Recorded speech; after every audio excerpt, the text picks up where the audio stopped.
আজকের পরিবেশনা tomato sauce.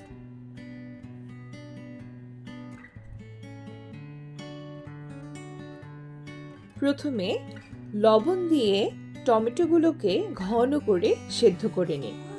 এরপর একটি চালনির সাহায্যে টমেটোগুলো ভালো করে চেলে নিন।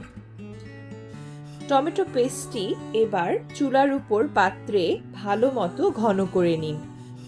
ঘন হয়ে আসলে পেস্ট করে রাখা রসুন, সাথে শুকনা মরিচের পেস্ট এবং পরিমাণ মতো চিনি ও লবণ দিয়ে ভালো মতো পেস্টের সাথে মিশিয়ে নিন। টক মিষ্টি স্বাদ বাড়ানোর জন্য টমেটো সসে সিরকা দিয়ে নিন। ব্যাস, অনেকক্ষণ ঘন হওয়ার পর তৈরি হয়ে যাবে সুস্বাদু টমেটো সস। দেখতে যেমন সুন্দর, খেতেও তেমন সুস্বাদু।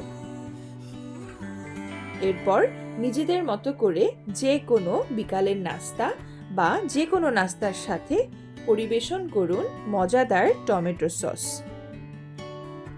আশা করি সবার ভিডিওটি ভালো লেগেছে।